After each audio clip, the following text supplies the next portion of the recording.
World War II is probably the most fascinating war in human history. Obviously, that's just my opinion, but when you really start reading the stories and the details of all the incredible things that happened, it can completely suck you in and become an obsession.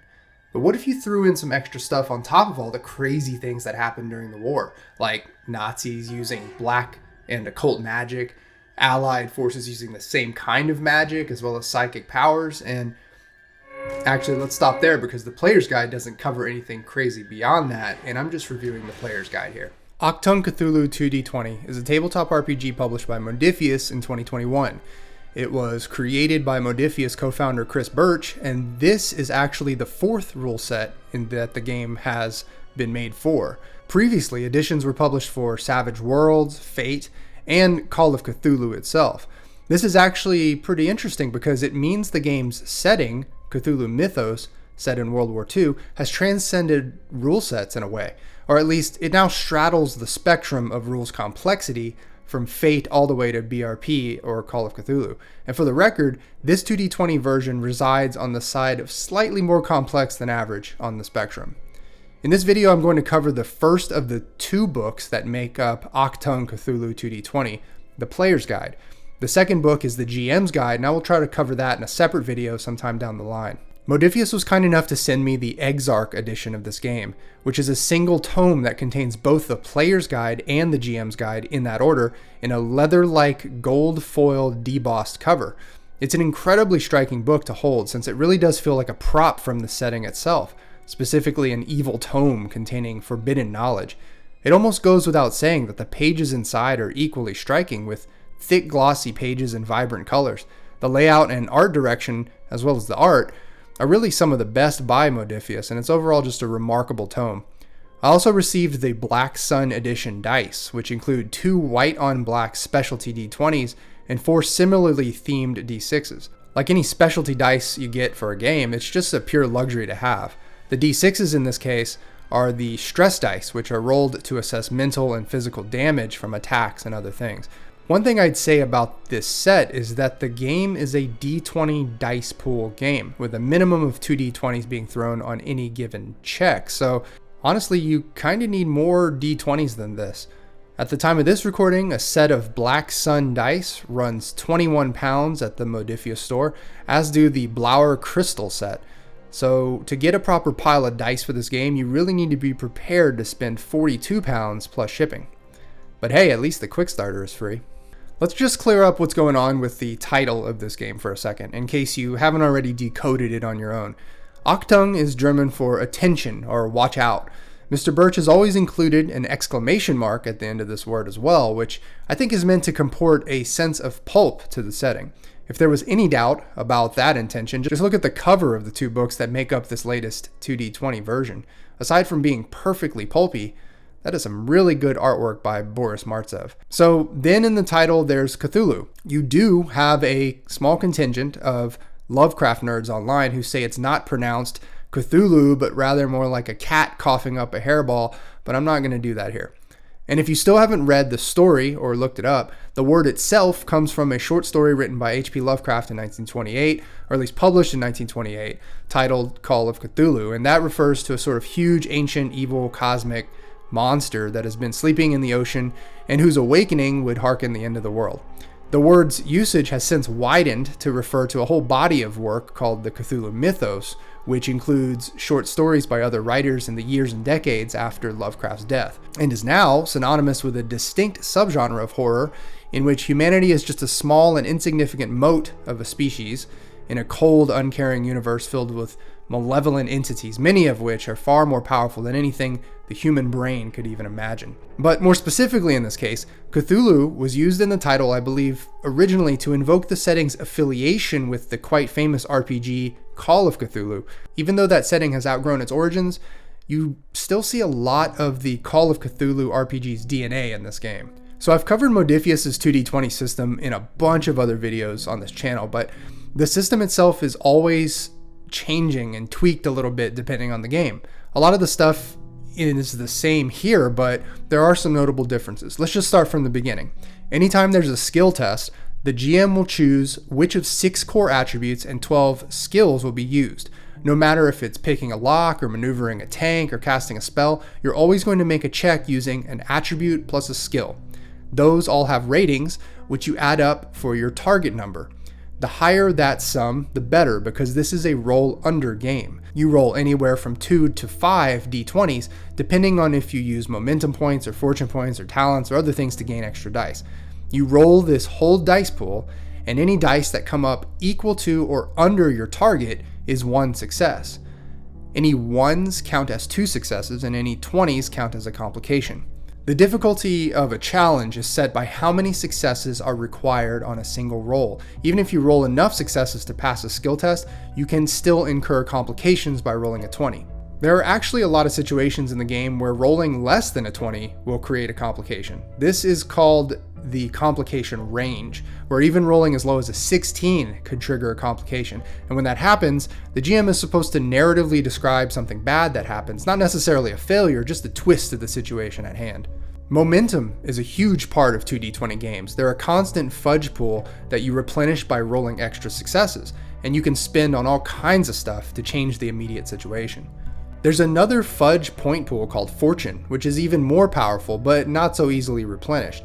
You can use Fortune to buy critical successes, rerolls, and just straight up avoid defeat.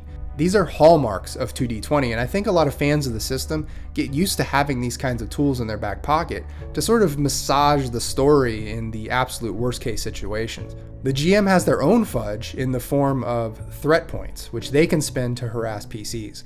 Distances and zones for the purposes of encounters is very simple. There are just 4 categories of distance: close, medium, long, and extreme.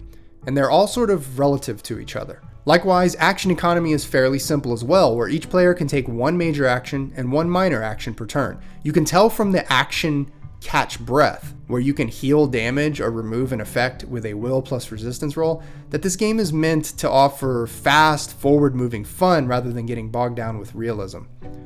It's worth mentioning here that the internal artwork of this book ranges from good to absolutely stunning, as can be seen in this illustration. This portrait is a sort of quintessential Achtung Cthulhu image as well. It's pretty much got all the elements of what the game is trying to accomplish. Normal attacks are either melee or ranged and will call for either an agility plus fighting test or a coordination plus fighting test. If you land a hit, you roll for damage, or what the game calls stress. There's physical and mental stress, but on your character sheet, it's treated as the same. When you roll up stress, you use d6s, rolling the number of d6s indicated by the weapon you used. Enemies may have resistances like armor or cover that reduce incoming damage, and the rest gets through. If you happen to take on 5 or more stress yourself in one blow, or you run out of stress altogether, you pick up a so-called injury. Having a bunch of stress doesn't actually affect you mechanically, but injuries do alter your character, and once you pick up 3 injuries, you enter the state of defeated. Being defeated means you're down for the scene or possibly dying, and you have to roll a d6 at the end of each turn. On a 1 with this roll, your character is dead. There's a sort of moral compass that the game imposes on you when it comes to being able to inflict mental stress on enemies. While Nazis and monsters can use all kinds of strange and terrible mental attacks on you, your character in this game is only allowed to inflict such harm by putting a knife to someone's throat or laying down suppressive fire. The idea is that you're the good guys here. Well, there's actually a third way that's allowed, and that's through magic. And actually, that blows the door wide open on the whole morality thing, depending on what spell you're using and how. Anytime you successfully remove an injury, either through time and rest or through one kind of medicine skill check or another, you then have to roll a brawn or resilience plus will test, depending on if the injury was physical or mental. If you fail this check, you can pick up a huge number of different so-called scars for your character. These scars are pretty heavily described in the book, and I thought it was pretty notable. Scars are definitely one of the hallmarks of this game, where even though it's fast pulp action, your character is not invincible. By the end of a long campaign, they're likely to be a pretty messed up basket case. Character creation is very clearly explained and straightforward with this game. You start with a baseline of 6 in each core attribute, then over the course of picking your archetype, background, and characteristics, you add points to those core stats as well as some of the 12 skills. Skills each have 3 to 8 possible focuses that you can choose, and if that focus comes into play for a skill check, your chance of rolling a critical success is higher by increments. One pretty huge aspect of this game is truths. These are words or short phrases that describe a key element of your character, either physically, mentally, or even socially. Anything really. And they serve to either narratively help or to hurt your ability to do certain things. The game offers 8 archetypes to choose from, and these really define the theme and scope of the game itself. In case you're wondering, Boffin is Brit speak for someone who has an advanced understanding of technical, scientific, or mechanical things. Each archetype is described in a single page, and you can choose from one of 3 unique talents down at the bottom there. Background is pretty important as well, since it gives you another layer of upgrades to your stats, skills, and talents before starting. Once you've chosen a background, your character mechanically really starts to take a complete shape. There's yet another layer though. Picking a characteristic will throw a few more points at your stats and give you another talent and truth, as well as give you the chance to really think about your character's past. There are military ranks in this game, and they are based on XP thresholds that your character reaches, but these ranks don't carry with them any mechanical weight. I guess it would be up to the GM to figure out how different ranks actually come into play. Obviously, this can be a point of contention among players if one outranks another and people are trying to give out orders. This book doesn't offer any guidance for this particular minefield though. Aside from the archetype-specific talents that you pick up, you also start with a couple more talents divided by keyword and type. These just give you one kind of mechanical advantage or another. Like any huge list of talents in any game, some are much more fascinating than others. Some of these talents just give you a bonus to a stat, but others, like this stiff drink talent, are like little mini games that you can play during a scene. The only way to know which talents are the cool ones is to read through all of them. And you especially want to check out the weird talents, since they are the only ones that connect you thematically to the whole Cthulhu theme. I really just have one takeaway from the gear section of this player's manual, and it's that although the list of possible weapons is pretty huge and exhaustive, and you're getting a lot of great vintage World War II stuff, you unfortunately get hardly any illustrations of these weapons. There are descriptions of the guns in terms of their performance, durability, and provenance, but really a picture of each of these would have really tied together this whole aspect of the game in a huge way. Vehicles in this game are very well thought out in terms of how they behave in encounters and what characters can do with them, although personally I think it gets just a tad too detailed with specific rules for when a vehicle either stops suddenly, skids, spins, or gets stuck. This is just an extra burden put on the GM to have to remember in the middle of an action scene that could probably have been summed up in a simpler rule. Nevertheless, you do get a lot of vehicle rules, and each vehicle is treated like a statted NPC with its own health and abstract aspects like scale and brawn. Again, you're not going to get an illustration for each vehicle that is statted here in this book, which is a darn shame. You can tell from the writing that a lot of thought and research has been put into describing these World War II era vehicles, but some of that detail is just hard to imagine without images of some of these iconic machines. But at least you get this very realistic portrait of a tank driver polishing off her third beer. So the concept of magic in this game's setting, at least as revealed in the player's guide, is that the Nazis first started using it at the very beginning of the war, and it was so powerful that the Allied forces had to start trying to use it as well.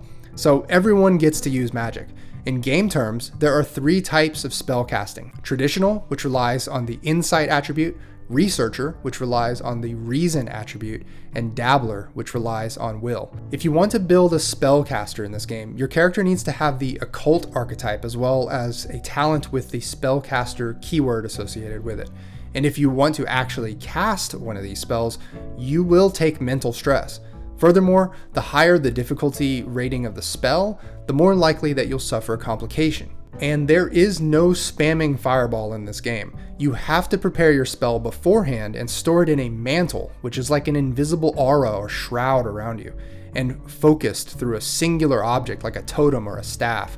In other words, magic is cumbersome as hell, by design. This harkens back to the game's Call of Cthulhu roots, which itself adopts the theme of cumbersome casting from Lovecraft stories themselves, where using magic was rare, difficult, and dangerous for humans. There's not a gigantic grimoire of spells in this game, which is something I appreciated. It's definitely a case of quality over quantity, but the spell effects still run the gamut. There's actually a sort of unique class of spells developed by the Americans called the Psychic and ESP talents. These behave mechanically like the other spells where you have to prepare them and store them in your mantle, but they are sourced from the mind. and they don't have any esoteric naming to them. They're just named what they are. I did find telekinesis and telepathy to be a bit overwritten, although that probably comes from them being the most popular psychic talents in playtesting, and thus the recipient of the most feedback. Just as using spells is difficult, learning new spells is extremely hard to do and requires practically a session's worth of XP among some other narrative requirements. The rules for picking up a spell are slightly different depending on if you're traditional, research, or dabbler. There's a different type of magic in the game called ritual casting, which the book spends 4 pages detailing the rules of, but only provides 3 such spells. I wasn't able to make too much sense of this disparity. I mean, the ritual effects are quite strong, especially commune with deity. I guess they needed to make talking with Yog-Sothoth a very, very special spell. The second to last chapter in the player's guide was a lot of fun to read. It attempts a lightning-fast summary of World War II by country, and you really do get a slight sense of how incredible the war was. There's pretty much zero magic mumbo-jumbo injected into this little history lesson, which makes the read even more fascinating. I wouldn't say truth is stranger than fiction in this case, but the truth is damn fascinating. The final chapter stats out some generic NPCs like soldiers from the different nations, as well as a dog and an eagle. I've literally lost count of how many RPG rulebooks I've read where a dog is statted. I should probably do a video about that. Anyway, here are my thoughts on Achtung Cthulhu 2D20 Player's Guide. Cons: weapons and vehicle illustrations. Like I mentioned, the artwork in this book is astounding, but I felt there was a gaping hole where there should have been images of the cool weapons and tanks described. I think it would have rooted the game more solidly in the World War II era by having those images, since those objects are so distinctive and strongly associated with that war. Dips into over detail. For the most part, this game translates well into 2D20, but there are a few spots where the details of the rules minutiae make me wince. The biggest example is extended tests, which just seem a lot more complicated than they need to be. This is all a burden on the GM, not the players, to know backwards and forward before a session starts, and to have all those rules fresh on their mind in the moment. Pros: character creation. I know that this book was not written from scratch, nor was it written in a vacuum, but I still want to stop and admire the many elements of the player character that reinforce the theme of the game. The archetypes, backgrounds, and characteristics all do so much of the heavy lifting in injecting you into a World War II setting that has just a certain smattering of Lovecraftian horror spread on top. Magic. In that same vein, the game shows appropriate restraint with magic, making the use and acquisition of it a giant pain in the neck. This is how it should be with a Cthulhu setting. Presentation. Modiphius, being what it is, has been able to attract some really top talent in virtually every department responsible for bookcraft. The artwork, the layout, chapter, and information organization are all just top notch.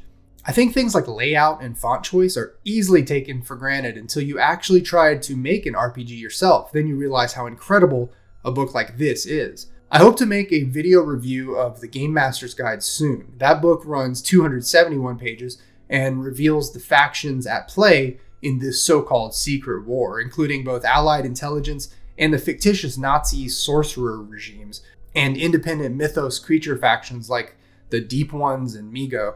It also covers more magic and other stuff. As far as this player's guide goes, I think it's a fantastic translation of an RPG into the 2D20 system. One of the greatest advantages of getting deep into any rules ecosystem is that you don't have to learn many new rules when picking up a new game. Each of Modiphius' 2D20 titles is just a variation of one another, each describing a wildly different world. So as a GM or player, you can hop from world to world pretty painlessly. The catch, of course, is that you need to get used to 2D20 in the first place. That's all I've got for now. Thanks for watching. See ya.